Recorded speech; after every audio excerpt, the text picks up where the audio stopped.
Welcome, ladies and gentlemen, boys and girls, Skyliners, Skywatchers. Welcome to the Vash Sky ParkCast. We have a fantastic show for you today. Oh my goodness gracious. There's so much going on. There's so much to talk about. There's so much, big stuff going on in the Disney parks. Some little stuff too, maybe, perhaps. But you know what? We try to cover all of these stories, big and small, and we're certainly going to be covering today, starting out with something very, very big over, maybe not a domestic park, but a park you care about, I do think, and I definitely have a special appreciation for. But to help me with this story, I've got to go ahead and bring in somebody you might recognize from our Saturday program, Vash and Vixen. It is the one, the only, Vixen Sky 007. Hello there, ma'am. Hi, Vash. Hi, everyone. It's so nice to see all the Sky Watchers and Skyliners. It's great to be here. Absolutely, absolutely. You're usually just seeing Skywatchers, but here we have Skyliners here as well. By the way, we had such tremendous support yesterday when it came to hitting over that 9,000 mark right there. Yeah. People were like, "Hey, we want to go ahead and get in on this as well." So I want to go ahead and thank each and every one of you for making that possible. Obviously, in Geek Village, I do believe, Just Dutchy and Datman Cuz, bringing in the 50 right there. Thank you so much for everybody who has supported us over the years and maintains their memberships and also gifts them. Thank you so much for that. We've got to get right into it, though. We have no time to dilly-dally with these stories right here. This one coming out of Disneyland Paris. Walt Disney World News today. Disneyland Paris to permanently retire horses on Main Street later this year. Shannon Ace, July 2nd, 2026. By the end of 2026, the horse-drawn streetcars on Main Street, USA will permanently close as the horses retire. This follows the retirement of the horses who appeared in Buffalo Bill's Wild West show, which closed permanently in 2020. Similar to other Disney parks, the horse-drawn streetcars have been a staple at Disneyland Paris since its 1992 opening. And there are 3 streetcars pulled by Percherons who live on-site at the Pony Farm. The large backstage area in Frontierland where the horses as well as goats live could be bulldozed for future park expansion. Now, I kind of doubt that claim there. So do a lot of other people doubt it too.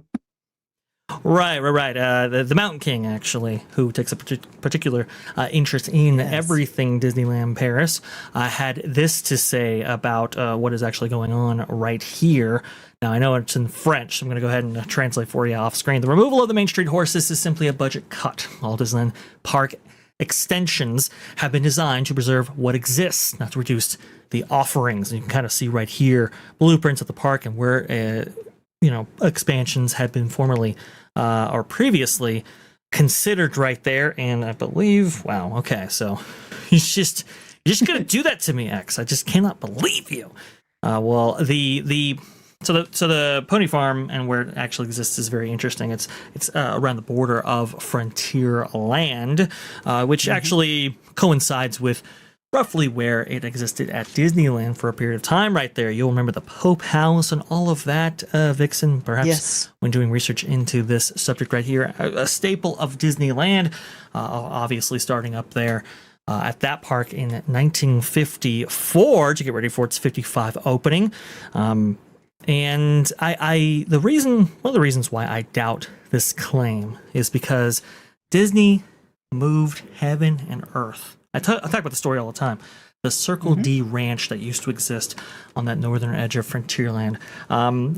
Things had encroached onto it for years, and obviously the scale changes because, when Disneyland first starts out, right, it's all pack mules and mule rides and all kinds of horse-drawn stuff right there. But obviously, that is crept in. The goats that used to exist back there in the Big Thunder Ranch and all of that, obviously that shrinks. And certainly, Big Thunder Ranch goes away permanently for Star Wars Galaxy's Edge construction that's starting around 2016, 2017 right there. And so it became, let's go ahead and get rid of Circle D Ranch as well, in order to facilitate the construction of Star Wars Galaxy's Edge. And it was very interesting, Vixen. There was a 2-year process actually conducted to find an alternative location for the ranch. and they actually settled on Norco, California, which is a very, very interesting place to set your ranch in there because, well, obviously, Vixen, you've got to truck in now these horses every single day for Main Street, and it's about a 45-minute, transportation cycle each way. So it's a considerable expense, considerable amount of time. And Vixen, if I'm not mistaken, the Parisian horses have a similar onboarding process, right, in terms of both care, but also to setting up for park life, right? I do believe sensorily they have to get used to this environment. Please go ahead, Vixen. They do. And Norco is a perfect place to put the Disneyland horses because Norco, the whole city, I have a friend who lives there. It's very equestrian orientated. And so they have a lot of horses that live in Norco. So I'm sure the Disneyland horses love to live in Norco. But that's true about the French horses, definitely. But you know what's weird? Well, kind of strange when I was deep diving into this is I kept coming across that they're saying that they have a 2026 new animal welfare initiative, and that was part of the reasons why they were retiring the horses. Did you come across that at all? I have not yet, but that is a very interesting discussion right there. You obviously, having a ranch and having livestock may be a little bit different in France than it would be in the United States. Very interesting, I will say. Yeah, I thought it was interesting because I also saw they have a Disneyland hotel called Cheyenne at Paris. And you can have pony rides there if you're a child 3 to 11. And of course, they charge for those rides. From what I could gather, they charge about €12 per ride to ride those. Now, they're not going to get rid of those pony rides. They're seasonal.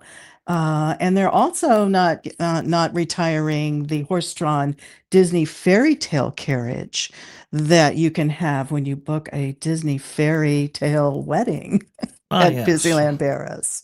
Yeah, well, we got to keep those horses employed. They actually make us money. Exactly. Yes. We gotta, they're working for a living. In perspective right there, I want to go ahead and go backwards a little bit on this B-roll right here because as it's taking off from its place on Town Square, you can see right there the tracks actually go into what is essentially the firehouse or the firehouse equivalent out there in Disneyland Paris. I know Eddie Sato spent a considerable amount of time on every single detail when it came to Disneyland Paris. He wanted this to be the absolute deluxe version of what can be found in other parks around the world. And he was like, okay, the firehouse, right, doesn't necessarily serve that much of a purpose now at Disneyland. I think at Walt Disney World, it used to be the distribution center for the park game with the cards and everything like that. So it's kind of like, okay, well, let's go ahead and actually have this serve a function, and that was to let in the trolley every single day because even at Disneyland, there really isn't an official building in which that takes place. It just kind of goes backstage. But he wanted everything to serve a purpose right there. And I love the history of the trolley itself, actually, out there in Disneyland Paris. Because, well, I don't know if you saw this in your research there, Vixen, but the trolley itself was designed to be modeled after Hello Dolly. It was, yes. Eddie was very influenced by that. And I thought that was wonderful. He's one of my favorite Imagineers. So. Oh, yes. He was my favorite for many, many years. And just absolutely phenomenal. Just one of the best of the second gen right there. Obviously, people, chiming in, not necessarily excited about the prospect of this. Glad that Eddie Sato isn't here to see this. This by Jim Shaw, obviously ex-Imagineer himself. The removal of the Main Street horses, the Gingerbread House in Grand Floridian, and the Walt Disney World transportation options are budget cuts intended to improve Disney profits. And these removals are brand withdrawals. I do agree with this, Vixen. It's just it's hard to see this happen to some of our favorite places, right? It's very hard. In this need to be as efficient as possible, we do lose some great stuff. And well, Thomas Moslem is living up to his name right there. And by the way, Vixen, Josh G. Morrow, he's there. I thought he was the grand savior, but we seem to be losing things more than gaining them nowadays. No, I came across on X a lot of people who worried about the horses, and I just want to let everyone know that these horses just work from 9:30 a.m. to midday, and they're bred to do this heavy work like this. Right. Actually, in the Middle Ages, it said that these horses actually carried knights with armor into battle. So they're pictured in many oil paintings from the from that time. And so they're able to do this heavy work. Yeah, they absolutely are. I think not only are they bred to do this work, but they're also trained specifically in order to do this. There's a long onboarding process for any horse. Yes. On property right there, and obviously I think there was a viral video out there some years ago, I think 2020, 2021, thereabouts. You can tell because everybody's wearing masks and there are no people on Main Street, which is very odd. But there's a cavalcade going across there with the gal from Brave, the movie, and her horse that she's on, I think like a balloon wrapped around its leg or something like that. Yes. It was kind of a risky situation right there. But those are the things that might happen in a theme park setting, and so it's a very carefully orchestrated thing. In fact, in my research, actually, the horses, when they were actually spending their time in Circle D Ranch, just behind Disneyland at their former location, the fireworks go off on a nightly basis, and they wouldn't react to it at all. It was such a regular occurrence for them. Yes, they have a very tame temperament, so they're perfect for the theme parks. And I'm sure that Walt probably realized that too. I'm sure he did, and I'm sure he wanted his horses to be deluxe in that way. Mountain King offering a little bit more on Eddie's behalf right here. Wow. What Disneyland Paris is doing to the best Main Street USA in the world after Eddie Sato's passing is simply disrespectful. Removing theming, AI, billboards, no more horses, rotten props, the new Casey Terrace that Eddie disliked publicly because of the bad proportions. There's so many things that I just don't like them. I certainly don't like them doing. There was one tweet. Let me see if I can actually get it up in the background right here of Eddie. I think he had a back and forth with 5L5 on X, and she was like, "Oh, look at these amazing details on the inside of these trolley cars." That's just how Eddie worked. Just no detail too small. And she was remarking about that and posted pictures. And Eddie, first thing she's like, "Hey, thanks for noticing," kind of thing. I mean, he was really proud of what he actually was a detail-orientated guy, wasn't he? Very much absolutely. into the detail. Oh yeah, I mean, there's a great story of Eddie. He was working on Main Street. He was working on that just the perfect amount of molding and everything like that, and the perfect amount of interior decor and the details associated with it. Eddie freaked out very, very close to opening. He's like, this is not coming together the way I want. We don't have necessarily the molding that I want. We don't necessarily have the Victorian details that I wanted to go ahead and imbue in this land. He was really kind of like, ugh, like I'm kind of freaking out right there. And Frank Wells, heard this, and obviously he Eddie opened up to Frank in that way. Frank's like, "Hey, don't worry about it. What do you need? What can we do? How can we go above and beyond with this grand, amazing theme park that we're so proud in opening?" And it was just a testament to the two of them, how they worked, and the amount of emphasis they placed. Eddie, obviously, placing emphasis on the place, but Frank Wells definitely, all about the person. And it's so sad now that both those men are past. That we're at this point where we're destroying stuff, Vixen. I don't like this. It's not good. It's not good. But they had a retirement of animals from Disneyland Paris before in 2020. They moved Buffalo Bill's Wild West show out of there, and I believe they had a bunch of bison that they put out on a ranch. and horses Oh, and other animals that were in that show. But it's very sad for me because I've waited such a long time to go see Disneyland Paris. And one of my dreams was to ride the streetcar, horse-drawn trolley down the main street to see the castle. And I realize I've waited too long, that it'll never be yeah, a dream that I can realize. yeah. I do agree with that.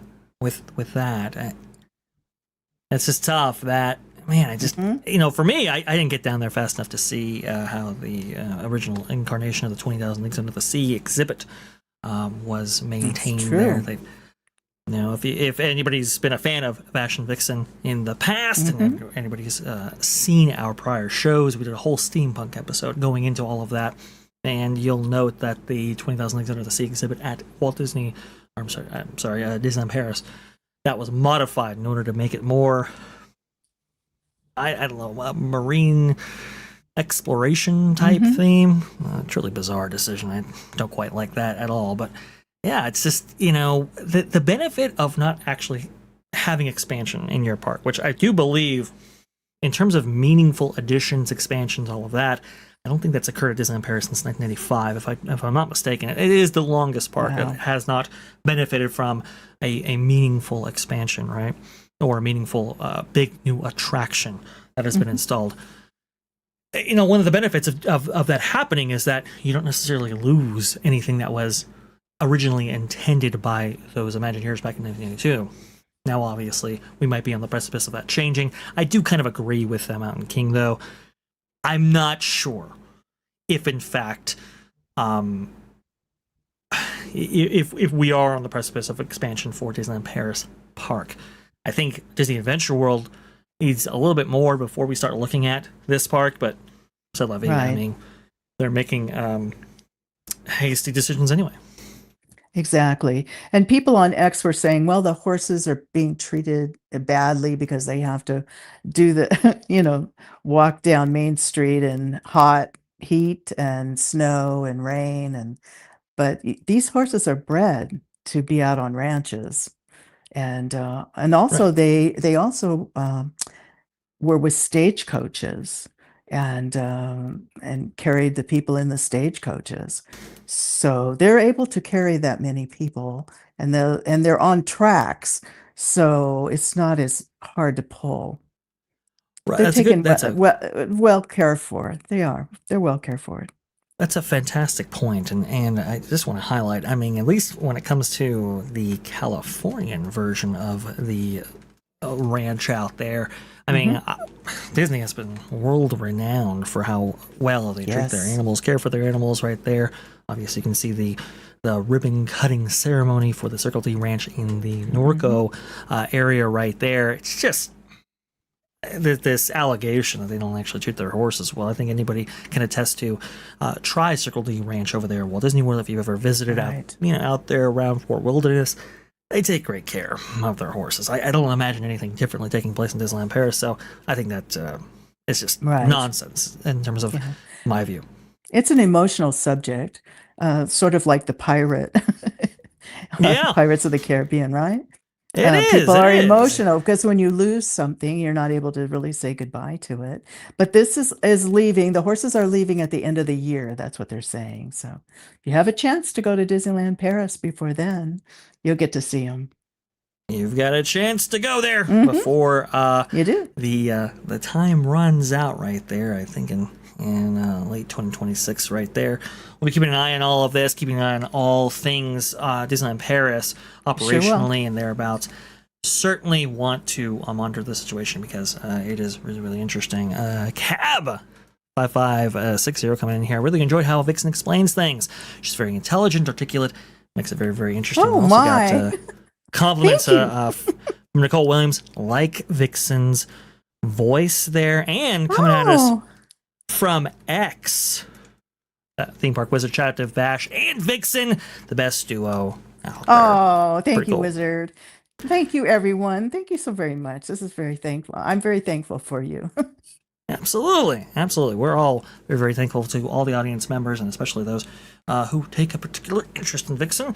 Vixen, by the way, before you go here, I know your time is limited. Let's see if we can actually get your website up, the right website, by the way. Let's go ahead and shout you out. Where can people find you out there on this great, big, beautiful web? On vixensky.com.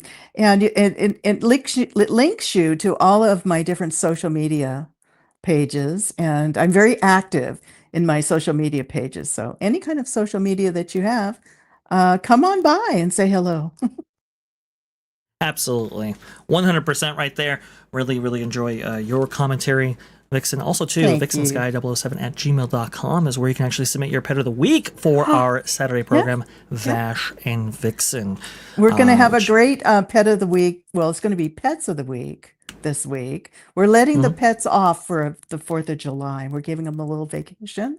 And so I'm deep diving into presidential pets. So if you ever would like to know about the different pets that lived at the White House, and you might be amazed of the kind of pets that live there, you might want to tune in if you're a sky watcher.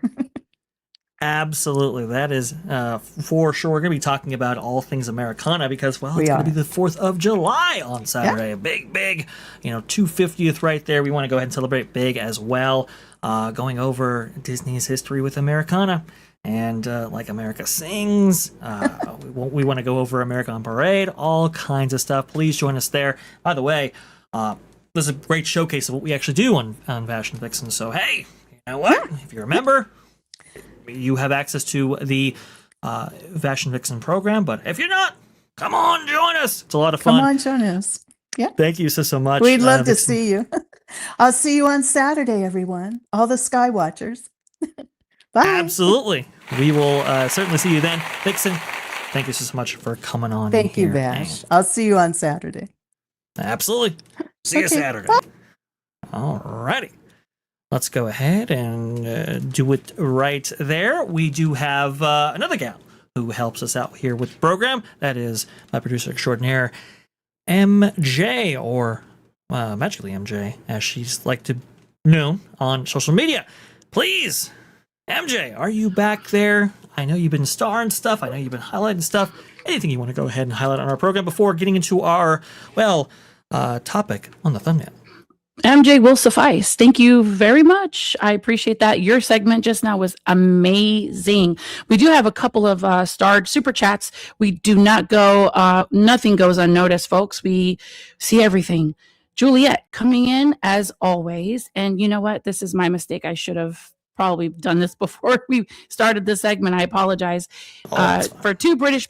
Evening Vash Sky ParkCast and Skyliners and Sky Watchers.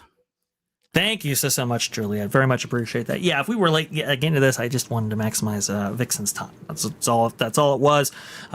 She limited time right here. So I want to go ahead and make sure that they get all of our guests who are on that time absolutely restriction, that we will maximize them. So do apologize getting late to it, but hey, we're going to feature it anyway. And this came in during the segment with Vixen. We have Archer Merchant for $2. I had forgotten Soarin' Over America open today. Oh yeah, indeed. Mm-hmm. Absolutely. Soarin' Over America debuting at Disneyland, or I should say Disney California Adventure. And a lot of people are very excited about it. We just saw what the end screen actually looks like. Lots of Americana. Let me see if I can actually bring it up, because I think 5 fires at it. With the 5 fires. Here we go. Let's go ahead and copy that. Paste that right there. And we have, boom. We got that. If you notice, oh, come on. It's not even going to let me, not even going to let me show the video? Goodness it's been gracious. Acting up all day. I don't know why. I got a way around that. Boom, right there. Okay, because I can still download your video. There you go. This is 5 fires. You can see right there. Lots of bunting right there. If you notice, I know it's hard to see, folks. Sorry. A lot of bunting on Main Street right there. Bunting again on the rest of the Main Street facades as you're actually working your way down. Patriotic themed fireworks, and I do believe there's patriotic bunting on the castle as well. At least those banners that are in front. So pretty cool stuff right here. I do like the updates to the final scene. A little bit more dramatic than what Epcot received right there. A lot of patrioticness going on. So pretty cool. I think you got the Sam Eagle next to you over there, don't you? Oh, I do have the Sam Eagle next to me. Sam, we want to go ahead and, we want to represent all countries. So what do we got here? It's called a salute to all nations, but mostly America. Great. I Love it. Well said. There That's you so go. awesome. Absolutely. Right. By the way, MJ, were we able to get to that second guest we were talking about Ian on the show? Well, he's in Goofy's words, on the road again. He's heading on the road to a magical place called Las Vegas. Las Vegas. Oh Yeah. my goodness gracious. Bear Place 28 over there. I would try to get him on the show to talk about some Disneyland Twilight tickets right there at MJ's recommendation. I thought that was a great recommendation right there. Unfortunately, no good. But we want to go ahead and shout out people anyway. By the way, links in the description to everybody who has ever contributed to the Vash Sky ParkCast right there, including Vixen, obviously. Jonas is in there, Bear Place 28, and Vixen's website is also down there as well. So Yes. check it all out. Absolutely. Very good MJ. stuff. Bob is a great person, and he does a lot of really cool live streams. So tune in, subscribe to his channel. I think we might have it in the live chat pretty soon here, but yeah, definitely subscribe to his channel. He's got a lot of really great content on there, and he's a fabulous wealth of knowledge when it comes to the parks on the West Coast too. He is a fabulous wealth of knowledge right there. So fantastic. Good for him. Going out to Vegas. That sounds like a whole lot of fun right there.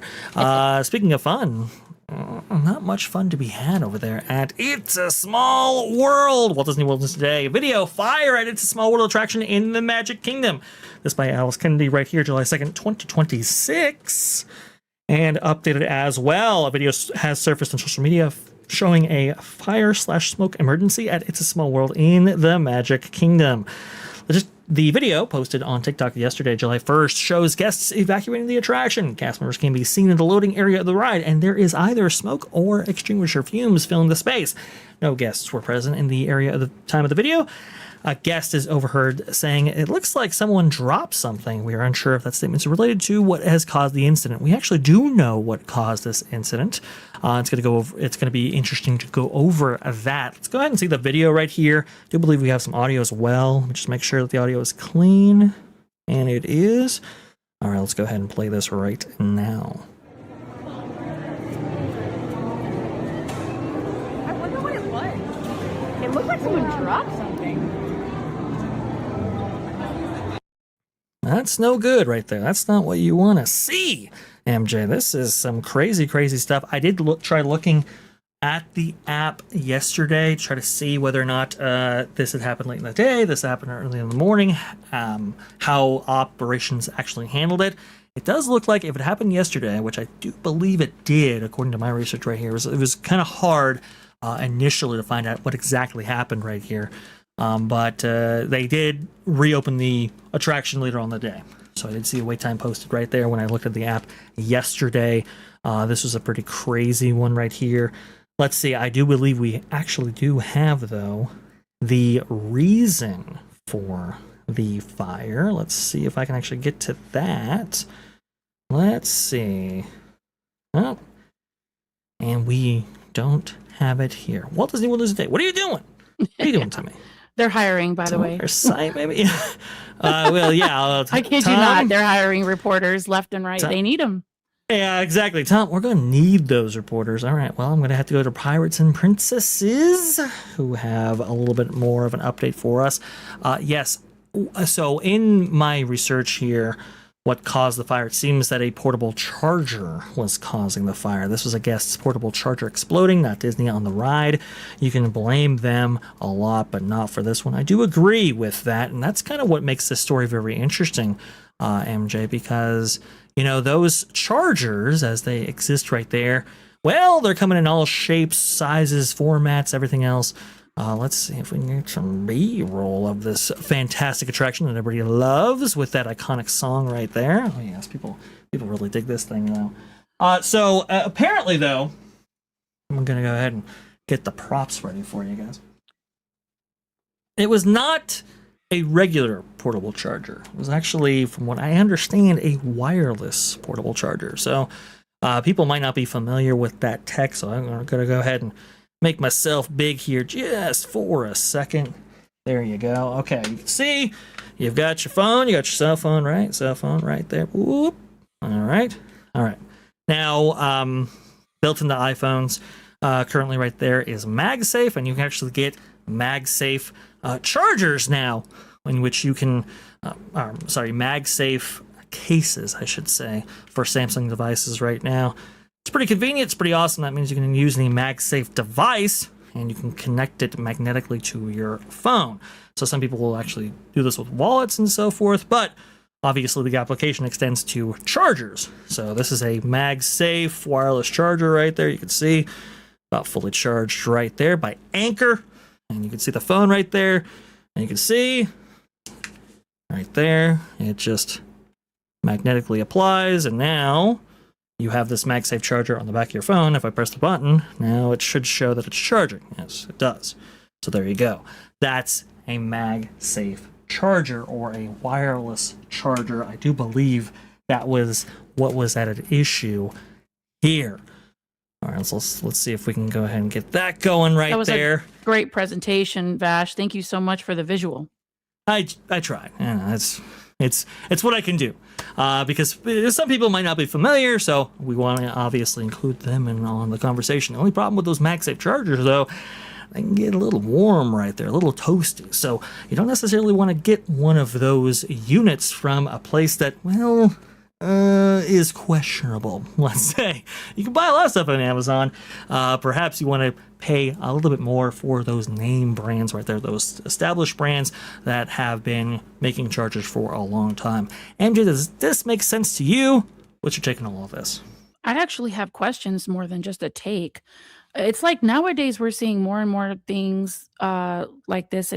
Like you got your Tesla batteries, the cars exploding, e-bikes, the scooters. If you charge, it's like crazy. You can't win, right? No matter what you do, you want to get on board with the latest and the most quickest and most efficient way to get through your day. And it's like, am I going to get through my day, or is something going to explode? But my question is, did this happen on a ride vehicle in this attraction, or was this in the line? I do believe it did. I don't know why is that doing that right there. That's so weird. What is going on with the StreamYard? What is happening right now? That's okay. Just fine. All right, you're good. Sorry about that, guys. Do apologize. Yes, it did actually happen on a ride vehicle. It looks like somebody actually dropped their phone charger, or it was, caught a spark, or something happened in which they actually discarded their phone charger on that ride vehicle itself. A cast member actually saw it, and the amount of smoke that you actually see right there, that's actually fire retardant that you actually see. That's I think there might be a small amount of smoke, but I think the majority of that is retardant being applied by a fire extinguisher by a cast member. Okay, so I want to be clear about what actually happened there. Happened at the loading unload station right there, which is not great, obviously, because, well, now you have to evacuate the attraction without your load unload station. Not great. It's tough, and I do wonder, because we just had several recalls actually specifically on wireless phone chargers, like the very I just showed you right there. This is connected by the U.S. government in association with some of these companies and brands and so forth. I think there had been at least, I think, 3 noteworthy recalls recently on wireless phone chargers over the last 6 months or so. One of those actually affecting 500,000 units in the United States. That's not good. You don't want to see that. But I do wonder, MJ, if we're going to start to see a little bit more regulation on this specific point right here. I know the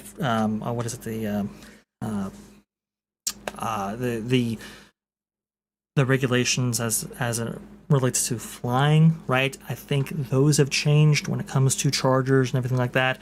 Yeah. When it comes to large batteries, I think you have to have them with you. They can't actually go beneath the plane right there. So we've seen some alterations in that space, and it's super hot out there in Florida. I think Please go ahead. as time progresses and things change, especially with all the new technology coming out to make electronics quick and efficient. The regulations, I like that word that you used because it's very true indeed.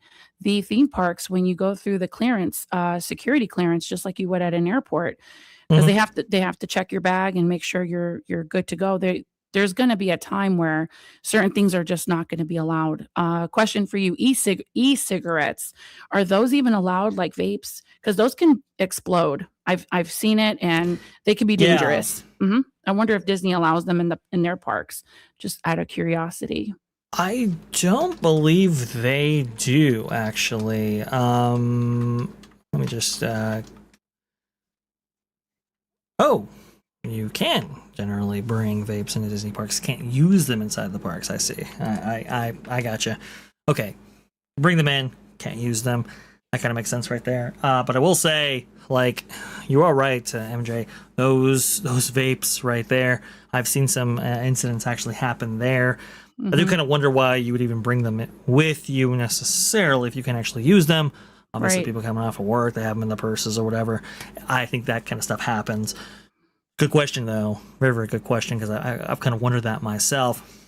Obviously, there's a list of contraband right there, and I do wonder if Disney kind of looks at it and if these incidents keep happening, which you brought up e-bikes before right there. We've seen some really hair-raising incidents related to those as well. With battery technology right here, and so many companies and corporations actually getting involved. Obviously, we're seeing a lot of product that come out of various regions of the world of varying quality. I do wonder if there's going to be a little bit more of a back and forth here. Obviously, Disney was quick to ban the telescoping, selfie sticks, right? Yes, can't do that anymore, because obviously that hindered operations. Obviously, there was a liability attached to that. The thing about these chemical fires that emanate from these units, MJ, which is very interesting, you can't put them out through traditional means. It's a chemical fire. So, obviously you can drop them in, you drop them in water, you drop them in sand or whatever, but obviously when something like this happens, what are you supposed to do? I think the amount of retardant used by that cast member and why that area was filled up with so much smoke was because she was trying to put out a chemical fire. Not easy to do. And obviously, thankfully it happened at the load-unload station, but I mean, MJ, what if this happens in another place on resort property? What do you do then? What happens? I think it's a concern. It's a very big concern, but as time goes on and these different kind of situations come up from the horizon, the parks will have to adapt and continue with I don't want to use the word ban, but have a higher restriction level of things that are allowed in the park and things that aren't allowed in the park. And that's what lockers are for. Some of these things just don't need to be on a ride. I know Universal does a great job at having the people, put away their things in a locker before they board a ride vehicle, depending on the attraction. And I think Islands of Adventure is more notorious for that than Studios, but the Mummy, I'm trying to think about all the different rides. But anyway, I think if Disney starts adapting that kind of rule, more and more these kind of situations can be avoided, because you're in a line, you're waiting for such a long period of time, and you just don't need to have all these things with you, especially if they pose a hazard. So, folks, if you have these things, leave them in a locker. Don't bring them in the queue line. I'm just saying for now. That is an interesting idea. Obviously, if you're going to be using a charger, it's going to have to be connected to your phone to in some way. And I will say, MJ, that makes leaving things in chargers just a little bit more difficult, because they do want you to use your phone so much. Obviously, the need for charging devices right there goes up with that necessity right there, so that's not always good. And then here's the thing: even if you leave a charger in a locker, what happens if something happens to that? That's no good either. right there because now it's in a locked space. Ooh, no good. You can see right here, this is Lil right here, TikTok user Lil, I guess, with this photo showing the aftermath of what actually took place right there. WDW Magic saying It's a Small World went down at approximately 10:30 a.m. and reopened around midday. Given the short downtime, the issue appears to have been minor, contained quickly. That is true, but thankfully you still nobody had was hurt. Yeah, that's what I was worried about. I'm so glad no one got Absolutely. hurt. Yeah, because those things can like blow up in your face. It's pretty bad. Oh yeah. Oh, you can have spontaneous combustion. It's absolutely. You're talking about lithium ion, which is very volatile for sure. Absolutely. I guess personal phone charger caught on fire while on the ride, likely while loading or unloading. Customers reacted quickly and immediately put it out, and ride operations resumed shortly after the incident. No one was injured, as MJ beautifully said right there. So lots of stuff happening right here. Whew, that is very, very concerning, especially for the ride that, well, everybody loves universally, no controversy whatsoever with It's a Small World, I am sure. I agree. Everybody and everyone likes this ride. Everybody. This is not a single person does not like It's a Small World. And, well, that's exactly how Walt intended. Speaking of, O2RR coming on in here with the $4.99. Would Vash be interested in DK Crush Float? Banana Pineapple Soft Serve Float with pineapple soda, waffle bowl, toffee pieces, and caramel popcorn. That actually sounds pretty good. What about you, MJ? I think it sounds like an explosive concoction. I'm actually more concerned about how this will settle in my stomach than it might turn out like the way things went on It's a Small World. It go. It's a lot. It's a lot of ingredients. Have that happen right there. Don't worry. You just take a small bite right there. I'll go ahead and finish off yours. Yes. MJ. If your stomach acids can handle it, kudos to you, Vash. Let me know how it goes when you eat it. Exactly. But is that the Donkey Kong Crush Float? It is. That right? It is. Yeah. That looks, I've seen these before. It looks absolutely decadent. Super awesome right there. Let's see if we can actually get some photos. I actually want one just for the actual barrel. And then like the kids can eat the other stuff that probably won't settle well with me. Exactly, right. Give it to the Well, kids. that's a good strategy. Here's what that DK float looks like right there. Crush Float. It looks amazing. And I'm gonna go ahead and I'm gonna get that right there. All right. That sounds we're gonna good. get that for Vash. That's when you go to Epic Universe, Vash. Yes, right. Epic Universe exclusive for sure. So Super cool. good. MJ, any great comments or chats that you want to go ahead and highlight right now before moving on to our next story? Oh, a lot of people just commenting on the docking float and talking about Pizza Moon, where I think everyone's hungry. It might be dinner time in some areas of the world right now. That's true. Yeah, it's I know for me, I get a little hungry. That's for sure. But Chef Eddie coming on in here, keeping us all fed with his amazing chats.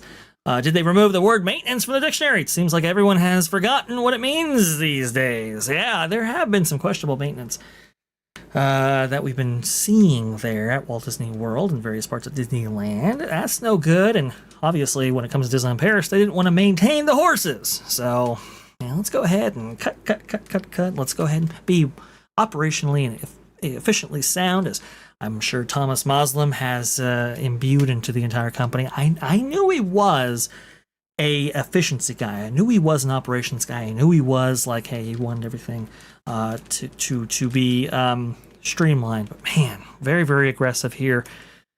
Josh Seymour wants to take risks. He's taking risks indeed. Something that, I don't think is necessarily risky, but for the first time ever, Disneyland offering a Twilight Pass. This is very, very interesting.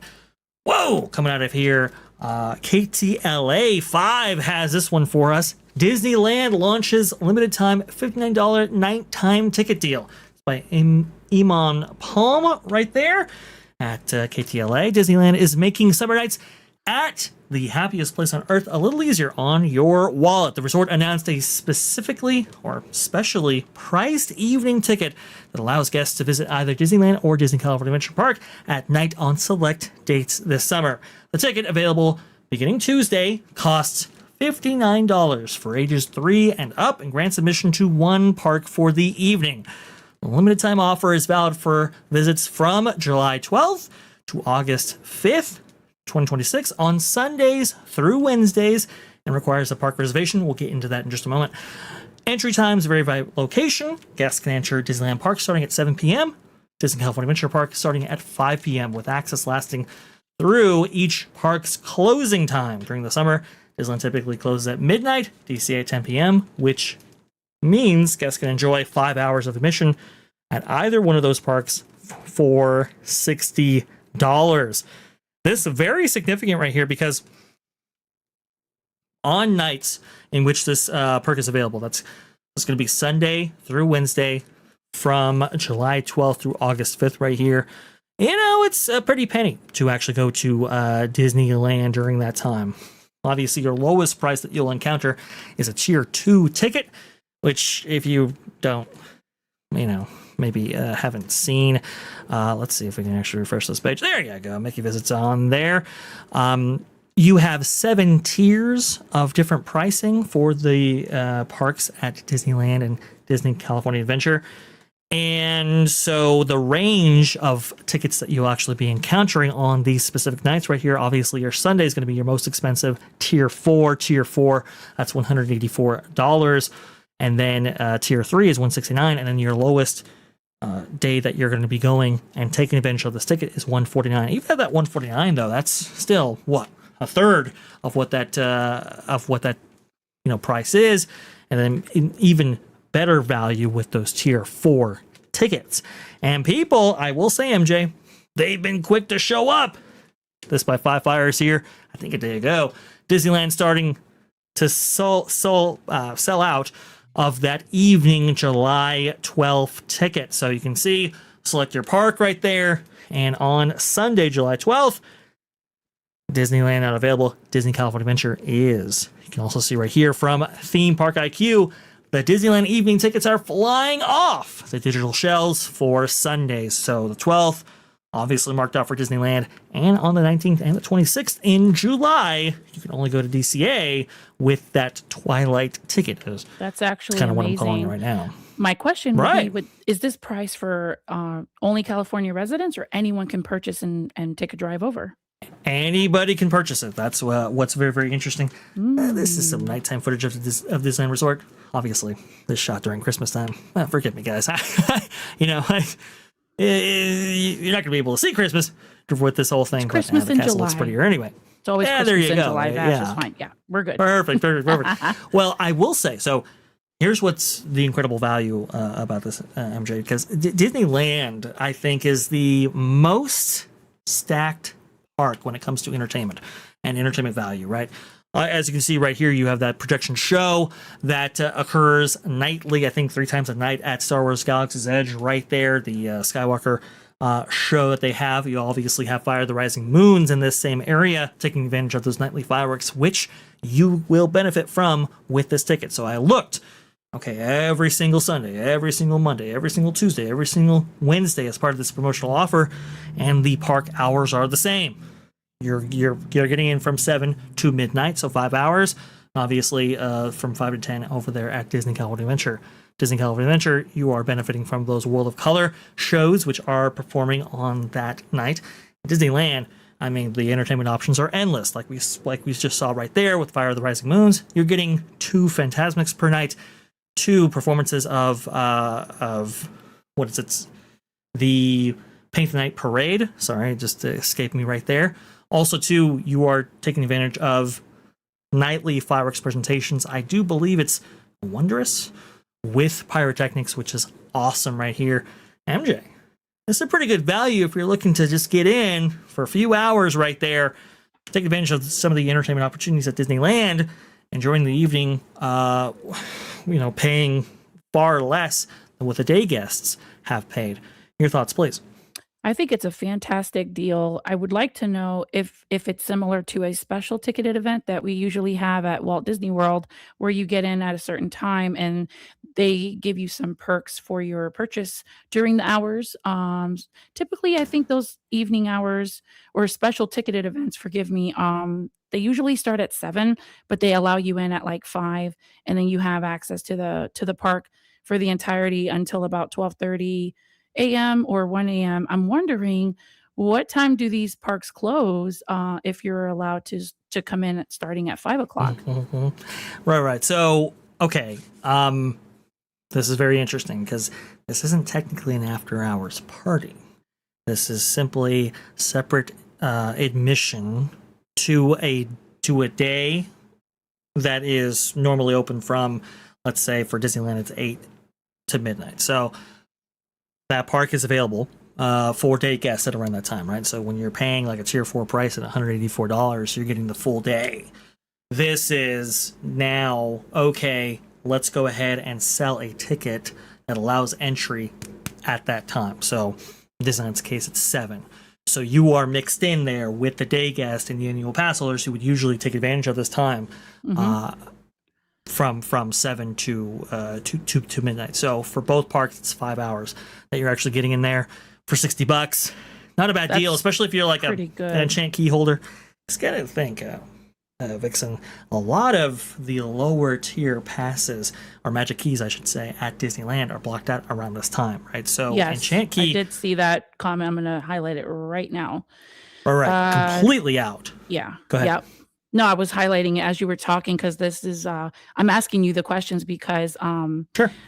I want to make sure that people that are listening that have never been to any of these theme parks are walking away from the show with a wealth of knowledge. Of course, absolutely. Because it's a lot to take in. But I was reading this. I guess they were having a conversation, but this is great. Go and Shogi told Nicole Williams it's because the lower tier APs are blocked out, which is right to your point. Right. So, you're looking at the enchant key that is completely blocked out for right now for magic key holders. The whole month of July is blocked out for them. So It's like, okay, well, if we just have like Inspire keys, especially for Sundays and stuff like that, who are able to get in this park right here, let's go ahead and open it up to everybody to take advantage of that entertainment. Because I will say, entertainment at Disneyland, it's a lot of money to put that stuff on, right? I mean, you've got a nightly performance of fireworks. That's it's a little over 10 grand, if not more, right there. You have each performance of Fantasmic. That's a little over 10 grand in each one of those performances, at least right there. I haven't done a lot of. Now, the reason why I was asking you about the perks, because I'm comparing it to a special ticketed event on the East Coast. But curiosity kicking in, and I'm picking your brain, not just for myself, but for the audience. Now, you made a valid point, 7 to midnight, and you have entertainment, fireworks, and all kinds of amazing shows at night, and the attractions. Question: do you think it's good? It's good to say to the good people out there that you could experience low wait times, or do you think it will be just as congested? On Sundays, it's going to be pretty brutal. If the data from Thrill IQ has shown anything, it's shown that Sunday is certainly in demand, even for this ticket type right here. We haven't seen sellouts for any of the other remaining days. I would say that if you're looking for low crowds, that's not necessarily what this is going to be about. This is about Disney wanting to fill up these parks in these later hours, than maybe providing something in which you get an additional value with lower wait times. Unfortunately, that's not quite where they're going right here. So I would say if you're looking to go on a Monday, Tuesday, or Wednesday, even if you're like a day guest or something like that, you might want to keep that in mind that, previously at around the time when the fireworks actually let out, especially that last Fantasmic right there, those last 2 hours, boy, you can really do some major stuff at Disneyland. But with this ticket type now on the table, you got to think that those wait times might be a little bit more elevated on those summer nights from Sundays to Wednesdays. I'm glad I asked this promotion because imagine going for the first time and seeing that deal $64 for 7 to midnight. So plan your night accordingly. Have a list of all the things that you would like to do, and just remind yourself, I'm not going to be able to do everything. So just star the rides that you want. And then make the best of it. Absolutely. And look, I will say, I mean, some people were theorizing it's like, okay, well, this is almost like an impromptu park hopper, right? In a very similar manner that some people take advantage of Tokyo's evening tickets that they actually have over there at that resort. So I think technically they don't have park hopping available at that resort, which is very, very interesting. But you can kind of make it a pseudo park hopper if you take advantage of, let's say, a nighttime ticket offer, very similar to this one, and then simply go from the park that you're in to the next park. So in this case, it would be Disney California Adventure, for example. Let's say you got in because maybe it was, booked out, it was reserved at Disneyland, and in advance you actually got maybe a Disneyland Twilight ticket. You got a day pass for California Adventure. You spend the bulk of your day there, and then at 7 p.m. you move over to Disneyland, take advantage of that nighttime entertainment. You could do stuff like that. There's some creative stuff that could happen here that I think is very interesting. One thing, though, to keep in mind, MJ, if taking advantage of this, Freedom Seeker brings up the point that I was going to, so let's go ahead and highlight him in the chat right there. Just remember, Freedom Seeker saying, just remember, parking is another $40. So obviously you're going to have to factor that in. If you're just going by yourself, that's still a $100 journey right there. But let's say you're going with a family of 4, or you have even a larger party, that could still remain an incredible value, especially if you have little ones and so forth. You don't necessarily, it doesn't make sense to pay for an all-day pass. Right. Maybe just get these kind of tickets for them. Maybe one person actually goes, or 2 people actually go for the entire day, and you meet up with the rest of your party at that reduced price point. There are some ways you can cut this up, which I think are very interesting. I think it's fabulous. Now, if you had the choice to pick which one you would go to for that price range, the $64, which one would you pick and why? Yeah, $59. And and the one I would pick is absolutely Disneyland. I think you're just getting so much value there. Like, it's ridiculous how much value you're getting for that price point right there.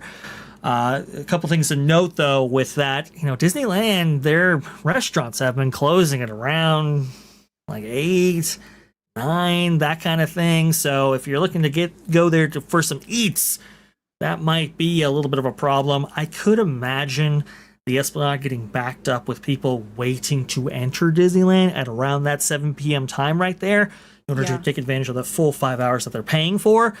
I do imagine Disneyland, maybe not in its first couple nights, but maybe a little bit later on, opening it up and starting letting people in at like 6:45 or something in order to prevent that big crowd from forming in the Esplanade right there, which operationally is a little bit of a problem.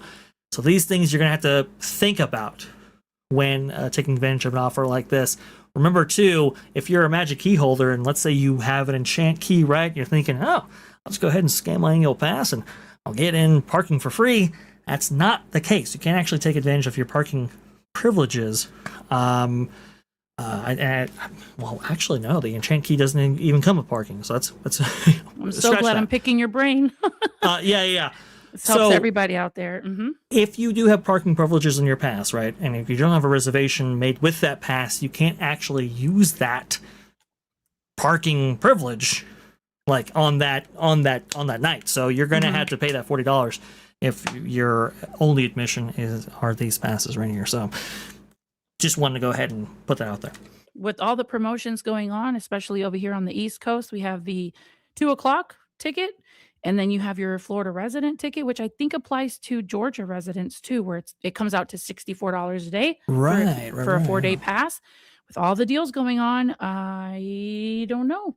It's hard to tell, but I did highlight this comment because it was from the previous segment and I didn't want it to go unnoticed. Mark was just saying MJ would tend to agree, but with Disney's desire for you to use your phone basically 24/7, what do you expect to happen? And I can understand exactly where he's coming from, for sure. Exactly. If you it's like a spotlight, right? And with the decisions that you make, you're either putting things in the spotlight or you're shifting it away. As Disney has put the phones into the spotlight as much as they have, well, obviously you're going to have repercussions from that. In fact, food and retail have experienced the repercussions of actually doing that when it comes to certain benefits or opportunities that they want to go ahead and merge with these phones right here. This is one of the reasons why the mobile checkout has whittled away to the degree that it has, because they internally they were having problems with usage there, because people were already opting into Lightning Lane so heavily. It's like, now I have to spend all my time on my phone. I don't want to necessarily do that. So that, less mobile ordering was actually going on, etc. Very interesting stuff. This is the consequence of that. I agree. And as time goes on and technology continues to advance, the theme parks need to adapt, but they also need to keep in mind the safety for all the guests. So only time will tell what happens. Well, it looks like those parks are adapting in a big way right here. Let's go ahead and do a little bit of that right there. Big time stuff here, MJ, when it comes to certain operational changes over there at Walt Disney World. Here you go from Blog Mickey. Disney World finally adds Disney Springs transportation restrictions to its website. This June 29th, 2026 right there. We have covered this extensively, obviously, in the various channels and the various modalities of which we bring news to you with. The big thing I want to go ahead and highlight here is, okay, we know about these transportation restrictions. We know they're actually happening right here. As Jim Shaw pointed out on a tweet today, talking about the horse-drawn streetcars over there at Disneyland Paris going away. These are maybe budget related, right? And it's getting more restrictive. Disney's getting a little bit less accommodating. And this is one example of this happening. We've talked about before how they installed gates at around the fireworks viewing areas at the Contemporary right there that a lot of people like to take advantage of. Well, more restrictions have arrived. Here from Walt Disney World News Today, temporary barriers installed at Disney's Polynesian Village Resort Beach right here. Amanda Finn has this, July 2nd, 2026. During our visit today, July 1st, we saw a series of black barriers installed along the beach at Disney's Polynesian Village Resort. You can kind of see what that actually looks like right there. This stuff is coming into play, it would seem. Mm-hmm. Barriers are being installed along the beach line at Disney's Polynesian Village Resort as of today. They are only blocking a section of the beach access to the left of the chairs. While cast members were not positive on the purpose of these barriers, speculation is that they are being installed to reduce access to the beach for the July 4th America's 250th celebration. At this time, it's believed that beach access will be restricted to club-level guests and those staying at Disney's Polynesian Village. I will say, I know the speculation here is that these things aren't necessarily going to stay here, but I don't know about that, MJ.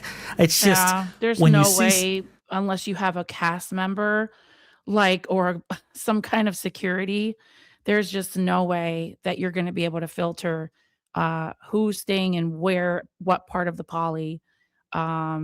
This is wild. I've never seen anything like this ever. And I've been visiting this specific resort since I was a tiny little tot. This is absolutely bizarre. I understand why they're doing it, but they've been cutting costs on everything. So you're telling me that have an attendant there, and by the time you check everybody out and actually get the validation of where they're staying, I don't know where you're going to have.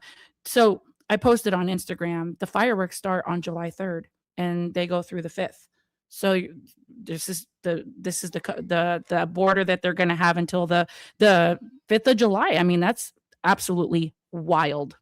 It is wild, and I want to say, doing the barriered entry right here, obviously there's been some mitigation efforts erected in the past in order to keep people from various places, especially the poly, for fireworks viewing on big celebrations, right? So 4th of July and also New Year's, but I've never quite seen a setup like this one right here. Walt Disney World has begun preparations to block access to the beachfront at Disney's Polynesian Village Resort. There's been no official statement on the change, and we've reached out to Disney for comment. The setup likely ties to the upcoming 4th of July holiday, when the beach becomes a very popular vantage point for the Magic Kingdom fireworks across Seven Seas Lagoon.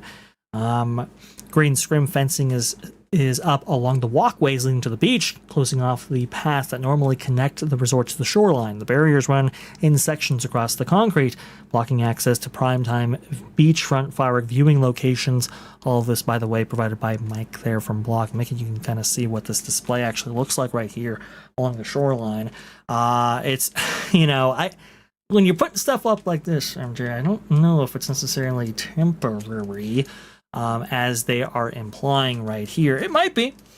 I But mean, this I don't is think an so. awful sight to see if you're paying. Let's be honest. How much is a night at the Poly? It could range anywhere from Oh, 500 to over 1,000 if you're staying in the bungalows. I don't see this as this awful, unsightly thing staying for too long. They're well, going to have to figure out something else. it's going to be well over 1,000 if you're staying in the bungalows. But here's the thing, MJ. This is a big time 4th of July weekend. We would have to assume that if you're staying right here, I don't see you staying here less than $800, right? I mean, there's just no way. Yeah, I agree. There's different outlets. They have a lot of good deals over the summer right now. So residents get 35% off the rooms, and that includes deluxe resorts as well. So there Mm. are some deals out there that you can get, but this is unsightly. As a guest, I wouldn't want to walk and see this. No, I understand this is probably for the holiday because they are doing the fireworks, etc. They want crowd control, maybe, I know that the hotels have been selling out left and right because I check the website pretty frequently, and the rooms are getting booked up. And I'm just curious, how is this going to take place? They need to have cast members, and that costs money. And they've already, like I said before, they've already cut costs, and they let a lot of people go earlier this year. So how are they going to Yeah. control that? I can't imagine, but manpower, and manpower costs money. Manpower does absolutely cost money. I would assume that you are stationing cast members in various areas in order to regulate these specific vantage points. At least the contemporary, right?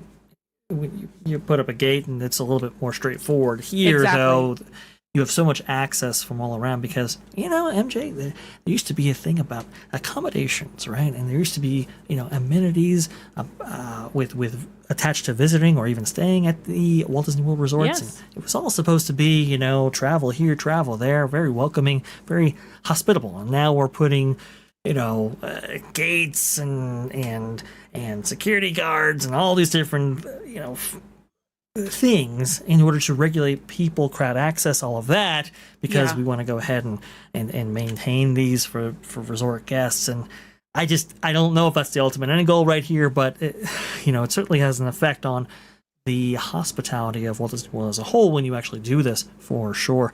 Go ahead, please. From Rock Blazer.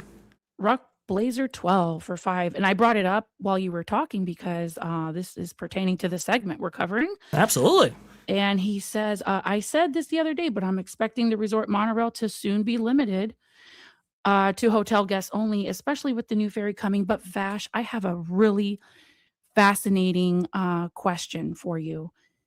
I don't know if you recall, but in the 80s, and someone in the live chat, if you are knowledgeable of this, please go ahead and comment and I will definitely highlight it. But in the Huh? 80s, they had restrictions on the resort monorails, and they actually had a pass that you could purchase if you wish to explore the resorts. Is that true? Do you know anything about that? That's the first time I had ever heard something like that before. I wouldn't doubt it, I suppose, but let me do a little research on the back end here and get Yeah. that clarified, because that's a really interesting thing in which you can learn from history as As you look it that relates up, to I'm implementing going a system, to something like that. bring up some other comments here. We have Freedom Please. Seeker. He says, my big question with all these changes is to what end? There has to be an end game, and my only logical guess is moving towards monetization of all these things. Exactly. Everything is being monetized. To no end, Absolutely yeah. is incredible. And I again, I come back with the same thing. They want to do some kind of control with traffic and limiting non-resort guests.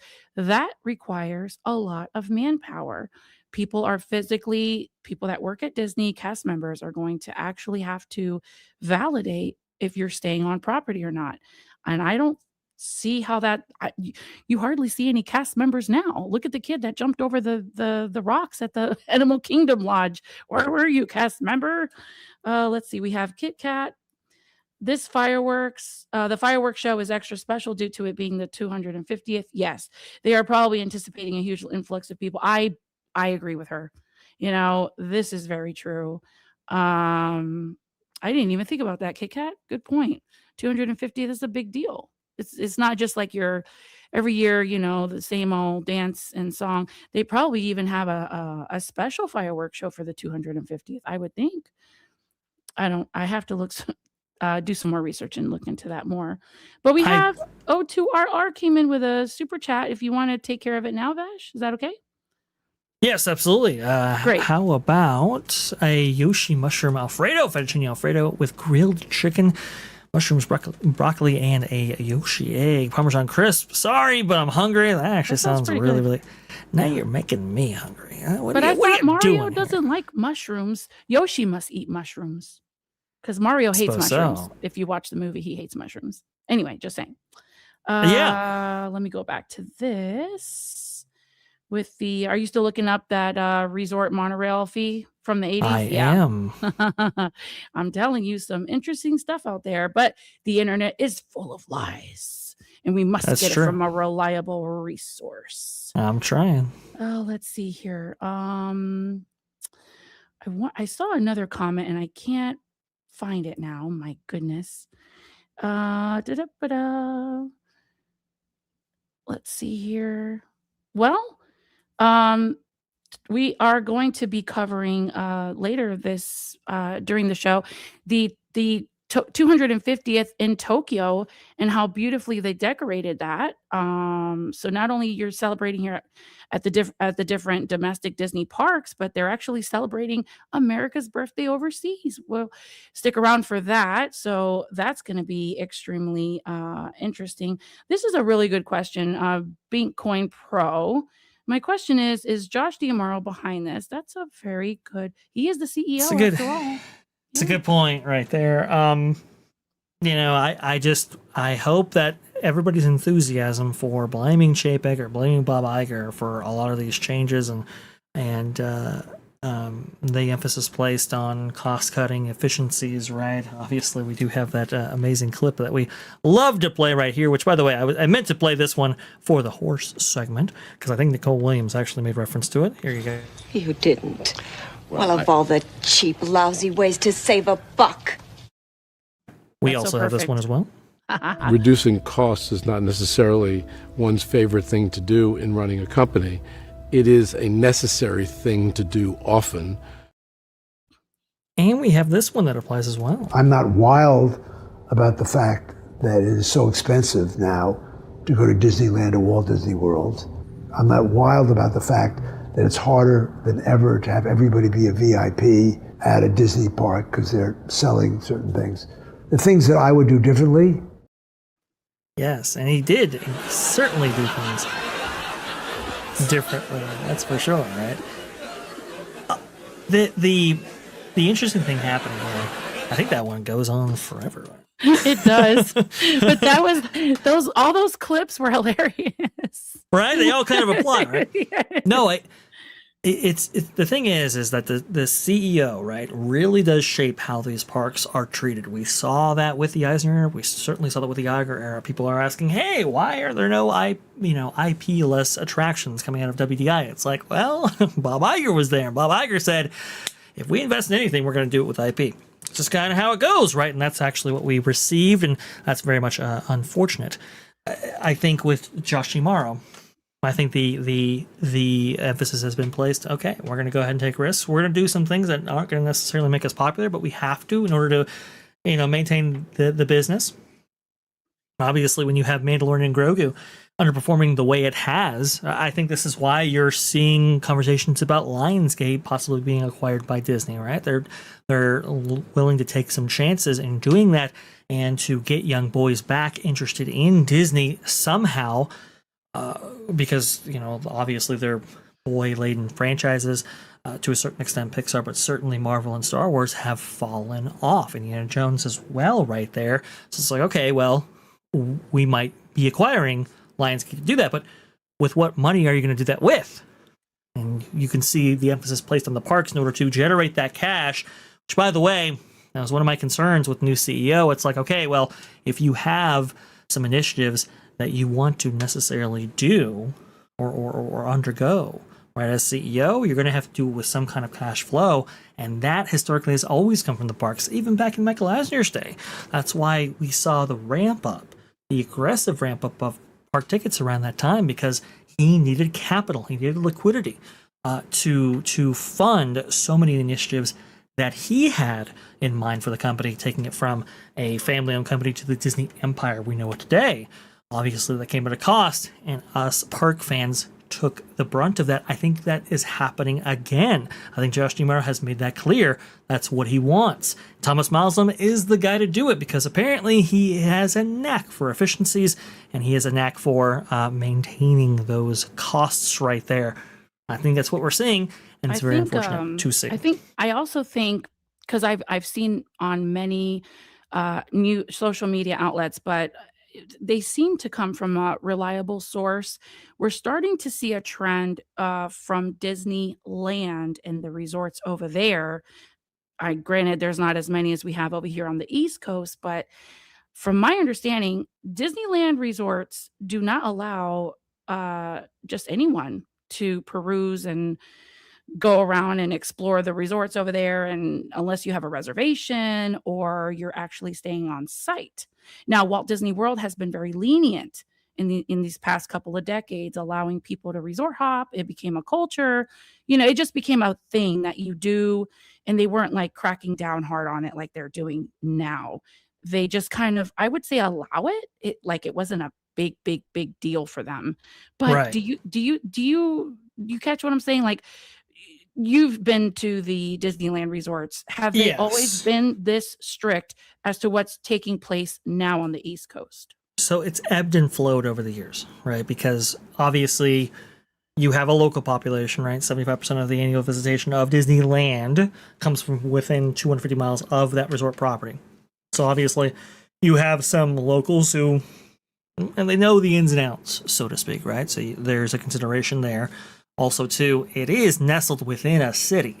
It's not like a Walt Disney World where you have so much green space and so forth. It's a city unto itself. Disneyland doesn't necessarily benefit from that. So you kind of want to keep maybe a little bit of the riffraff out of there. I'm not just talking about resort guests. I'm talking, beyond that. You're talking about right? Aladdin again. We like Aladdin. That street rat. No, I'm not talking about Aladdin, but I'm talking, there's some ne'er-do-wells there, right? So you want to go ahead and regulate that to some degree. Now it's ebbed and flowed. Sometimes they'll get restrictive and sometimes they'll open those things up. It just kind of depends on culturally at the time what they necessarily want to do. And I'm not just talking about society. I'm also talking about the culture at management. So it has opened up, it has closed, but we are kind of used to that a little bit right there. And because there's so much direct access, foot traffic that can come from Disneyland itself to those resorts, you just have to treat it a little bit differently. Now, Walt Disney World has taken the tact previously, hey, everybody can go everywhere. We'll go ahead and provide transportation to you. And, it'll all kind of work out in the end if you are staying on property or not. Now, obviously, to provide that transportation to these disparate parts of Walt Disney World is extremely challenging. Obviously, it's very expensive, but it was a cost that had been incurred previously by the company because it was like it kind of paid for itself, so to speak. Obviously, now that's changed, especially with the erosion of the bubble from getting rid of Magical Express and so many people staying off property and so forth. Now it's kind of like, okay, well, we are providing transportation for basically free, even though it's anywhere between $200 to $400 million per year, as estimated by Grok. Numbers provided by Jared from Capture the Magic right there. It's kind of like, well, we can't necessarily, we can't add on to this, right? If demand increases for transportation services, especially amongst people not staying here, it doesn't necessarily make sense to provide that, expand that, invest more into it. Well, maybe not. And now you're seeing the consequences of that mindset play out, I think, in front of us. Yes, I just wanted to bring this up one more time before we end the stream. I didn't want this to go unnoticed because I don't know if we answered the question here. Well, provided information to the comment, I should say. He was saying that he's expecting the resort monorail to soon be limited to hotel guests only. And then the new ferry coming. I'm wondering if he's talking about the new one that brings you back and forth from the TTC to the main entry of the Magic Kingdom. Yeah, that's an interesting point right there. I want to go ahead and bring that up actually separately because I have a tweet talking about all of this and more. In order to do that, though, I'm looking for a package to package along with this right here. And let's see. We can go ahead and do that one right there. There we go. Boom, bada, boom. Bada right there. It's a little bit Christmas themed, but, well, guys, it's Christmas in July. We'll just go ahead and go with that. Bill Zanetti actually had some very interesting comments on this. I'll show it briefly right here, but I won't have you staring at a wall of text for the entire segment right here. The reality is that getting to and from the Magic Kingdom is a throughput capacity nightmare. And with the largest expansion of the park's holding capacity in recent history on the way, and a new resort hotel on the way even sooner, Walt Disney World's management doesn't exactly know what to do. It says right here, the solution is actually quite simple, but quite costly. Replace the monorail system with completely new updated trains and rebuild the stations. The trains need to be able to arrive, unload, and load and dispatch essentially within 60 seconds or less. Current trains and station designs make this almost impossible. The biggest challenge is getting a company to actually accept a contract to build new trains. Remember, the Bombardier out of Canada, I do believe, I don't even know if they're around still, so that is certainly a concern. So far, because of the cost and limited return on the investment that would be the result of new monorails and station designs, Walt Disney World has opted for almost any and all other approaches to solve these problems. That includes an additional ferry is on the way, 2 smaller boats. We will call them Mermaid Class, since I don't know the proper names, are on the way to serve Lakeside Lodge. A nighttime parade was added to slow the exit of guests exiting from the park. A walkway was built to connect from Magic Kingdom to the resort hotels and the ticket center. Additional bus stops were added to the Magic Kingdom's bus loops. Minivans can drop off at Magic Kingdom's bus loop. Paid express bus service came and went to the other parks, bypassing security and touch points entirely. I wish it could come back. Direct bus service to the other theme parks was added to Magic Kingdom's bus loop. Blowout zones were added and formalized at Main Street USA. Additional touch points were added at the entrance of the Magic Kingdom, and planters and trees were removed to allow for more room. Security bag checks were rebuilt farther out from the entrance to the park and increased in size. Even at the ticket center parking lot, it was redesigned, and the tram route was split in half. Doesn't really affect the jump from one side of the lagoon to the other, but it was done. My point is, it's time to do the inevitable. It's time to upgrade and replace the monorail system and its stations. And yes, we're talking $1 billion investment here with little to no visible return at first glance. But if you look deeper, there would be major benefits to the guest experience. Less time in non-revenue generating environments, less annoyed guests, less guests arriving too late and missing dining reservations, etc. Labor cost savings, no more monorail pilots on a completely automated system, less maintenance costs, much less staffing at stations because there would be no need for ramps because the trains would be at station platform level, which is a problem right now, that's for sure. The benefits are tangible, obviously the most important one being less congestion and walking at the Magic Kingdom entrance plaza. Additionally, all of this additional craziness about restricting bus and boat service from Disney Springs to overnight resort guests and guests that have dining reservations would be solved more efficiently by just having better offerings in other places like the parks and Disney Springs, and building out the parking lots at the resort hotels and charging if you stay too long without buying something. Disney Springs likely also needs another parking garage soon, but that's up to SIFTOD since they control the garages. That they do. Yep. They also need to get Disney's security out of the garages. The reason Disney Springs runs out of parking is because a large percentage of those spaces are taken up by temporary security bag check areas. That needs to be moved and formalized to happen after guests are outside of the garages themselves, kind of in a similar fashion that Universal enjoys currently. The fact that Disney hasn't done this yet, get security out of the garages, just shows gross incompetence by the heads of Walt Disney World's security ops. Those are my thoughts on all of this, and please stop with that idea that Walt Disney World's goal is to stop allowing us into the hotels. Disney likes money, and that would prevent that. I think maybe a little bit too far right there, but Bill Zanetti, I think, makes a lot of great points, right? They have done a lot of changes in order to facilitate what might be the largest, expansion, but also to the largest uptick in guest demand that we've seen for Walt Disney World, right? And how do you handle that demand? How do you handle those crushing crowds? Well, maybe you implement, some stuff like this early on to get ahead of that demand as it becomes a problem, maybe when Villains Land opens or Cars Land opens, etc. What do you think about all of that, MJ, and more? I really think that there's so many different opinions because you have your locals that enjoy going, let's say for the weekend, and they go resort hopping, they go to Disney Springs, and they are used to, or I should say accustomed to, be able to,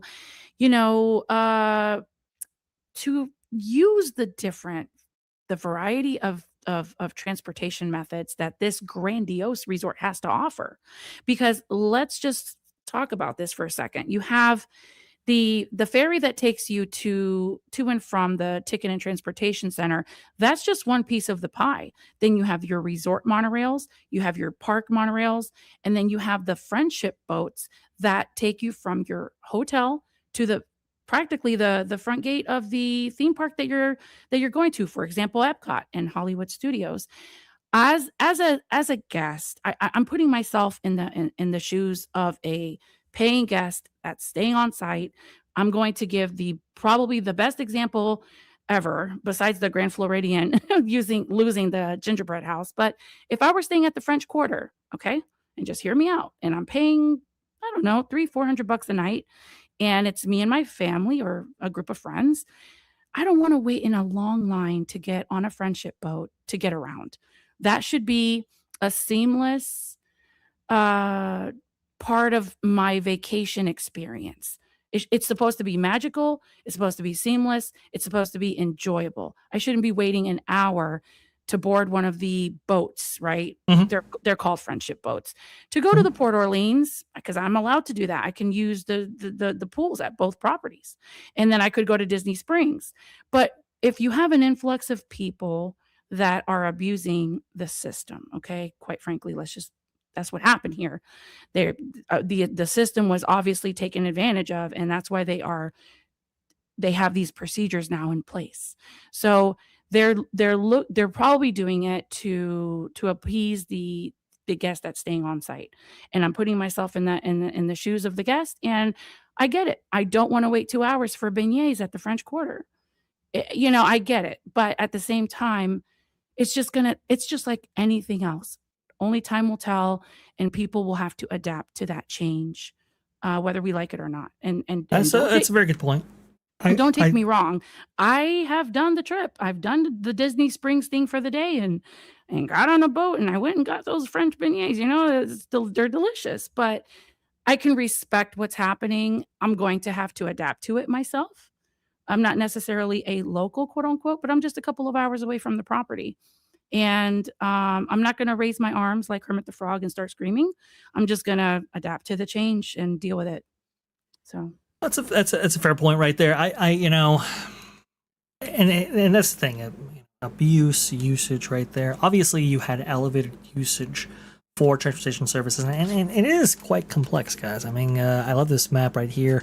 This is a little bit outdated because it actually doesn't include the Skyliner in all of this, but you got to understand, when you look at the breadth of transportation options available at Walt Disney World Resort, you got to think on both ends of that, you got to have cast members, you got to have staff, you got to have some kind of facilitation of these things, right? And for every single one of these bus routes, you got to have bus drivers, and you got to have maybe multiple, depending on how far they are from each location, right? You have major transportation hubs that currently exist right there, including the Skyliner hub now just outside of Disney's Hollywood Studios. You have Caribbean Beach and all of that. You have just a very complex network of all these different transportation options to get you from point A to point B right there. And here's the thing, we not showed this graphic yet right there, but you can see transportation at Walt Disney World, 130 million annual riders from across all free modes of transportation. That is a significant you got the data. Amount of people.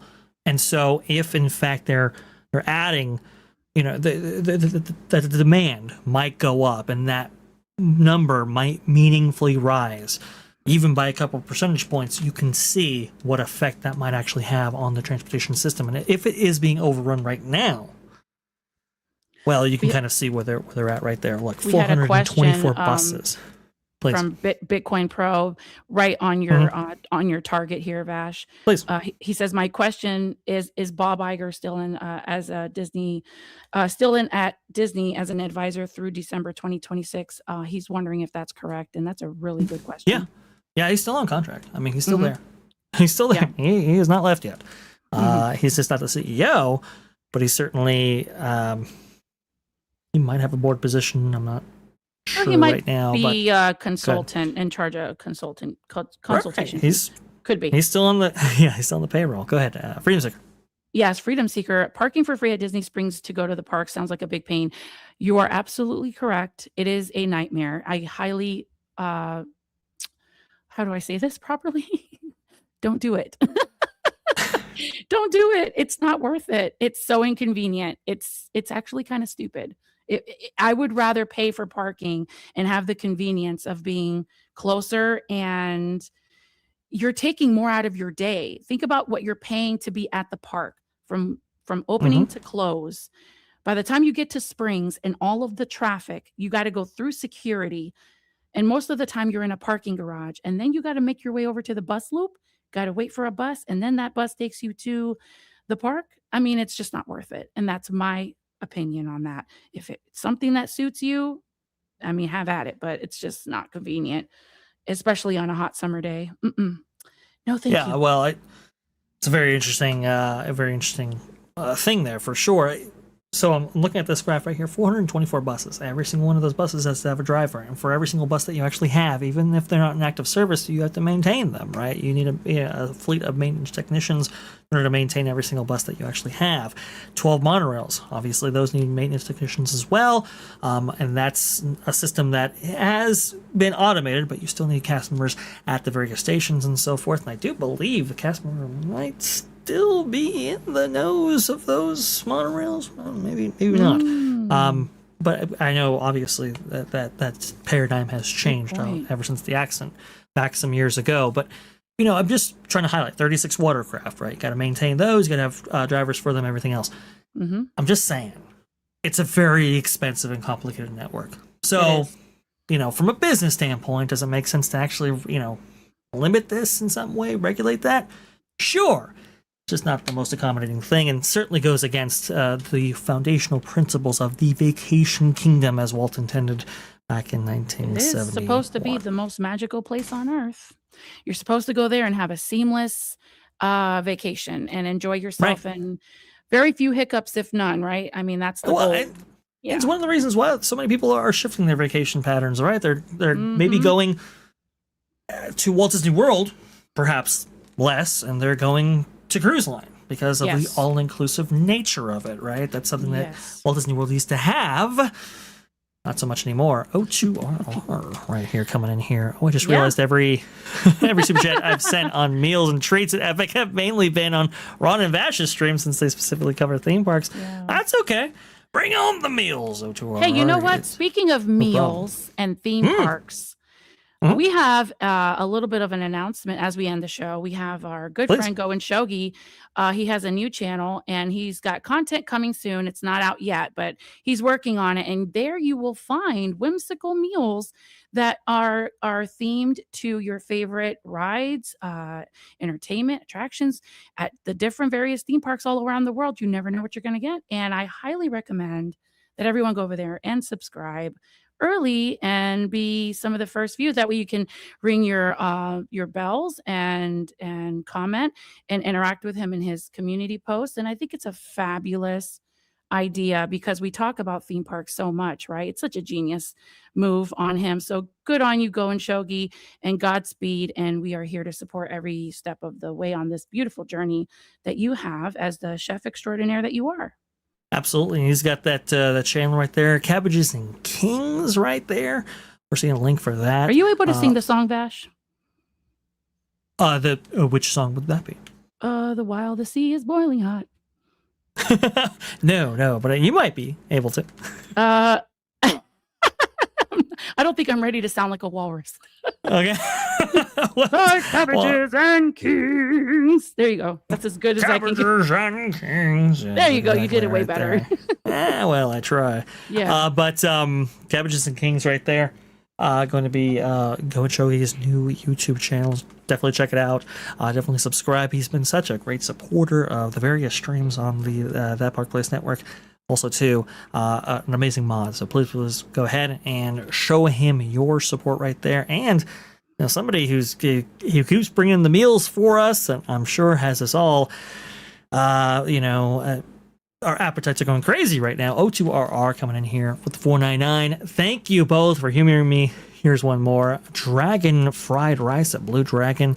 Wok fried rice, lump crab, shrimp, sausage, egg, and snow peas. Oh, yeah. That sounds Making me hungry. amazing. Now, that's a place I want to check out. And Pizza Moon, for sure. Pizza Moon. Ooh. That is so good right here. Hopefully you enjoyed today's program. And we did concentrate on some food. And as MJ beautifully pointed out, we're going to be concentrating on food just a little bit more, especially with that once a month showcase of Go and Showcase amazing talent. Coming up on the third Wednesday of each month. Well, that's the target people. Things happen sometimes. And these are all volunteers and contributions to the channel. But the goal is to have a meal of the month debut every third Wednesday of the month.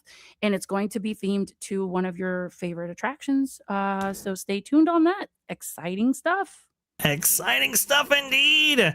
Can't wait for that. Rock Blazer coming in here. I walked over from Downtown Disney to the hotels, referring to obviously the Disneyland version of the resort infrastructure right there. Also to Freedom Seeker coming in here, getting into Magic Kingdom was very weird as a native West Coaster. Yeah, because it's kind of like you just kind of walk in to Disneyland, whereas Magic Kingdom, you have to obviously cross that lagoon, and it is an amazing way to enter into a theme park. I will say it's an amazing entrance portal, and no other park has something like that. And well, there's a reason for that, unfortunately, because it's just an operational nightmare. But do you remember in like the 80s and the 90s when it's like that heart thud, like where you're like, it's so whimsical. It's like the magic began. You parked, you're getting on the tram, and then the announcement and the cast members, they were so friendly and warm. It was such a magical experience. That was actually part of the magic, getting to the castle.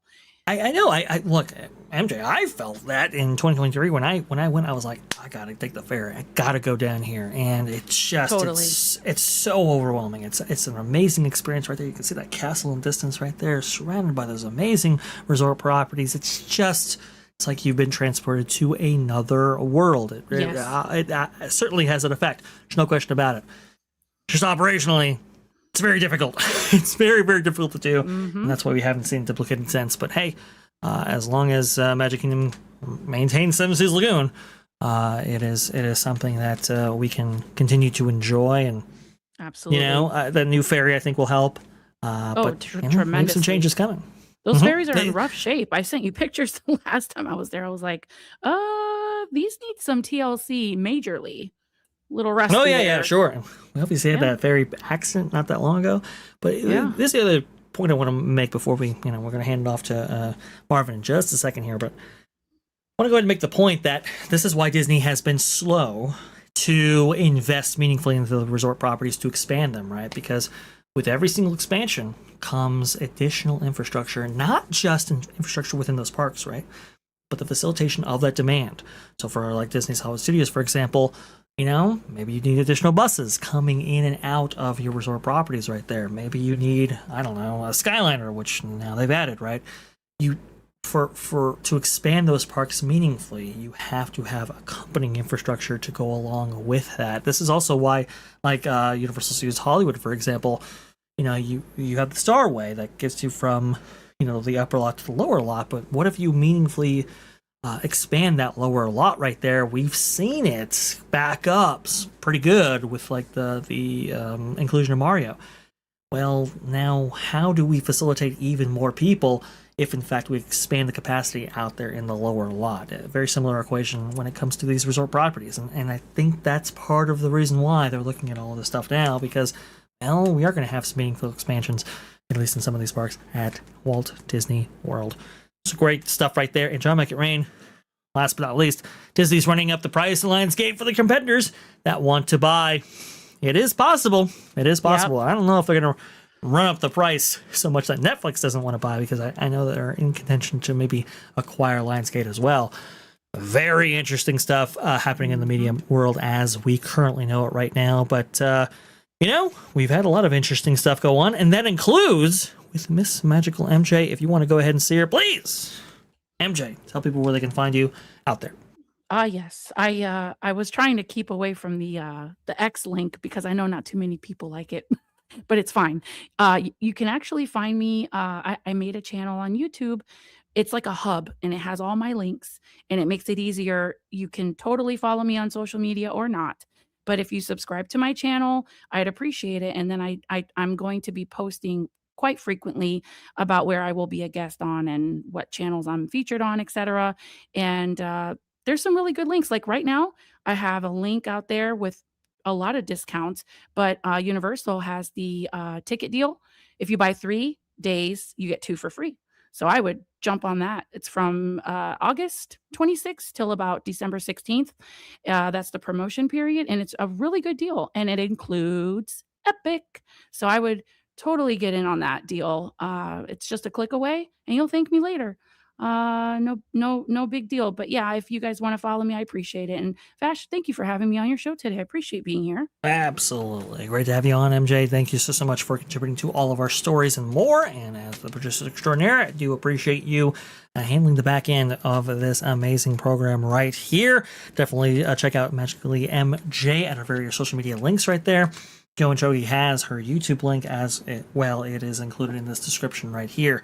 Definitely check out her YouTube page as a hub for all of her social medias available right there. I think that just about concludes our program right here. We got to get out of here for the M4 Empire. We ran a little bit later, but I hope it was very, information filled for this show right here. I try to really provide as much information as I possibly can, whether it's, helping you facilitate your next vacation, as MJ is brilliant in doing, or providing you operational or history along with many of these places that we so dear love.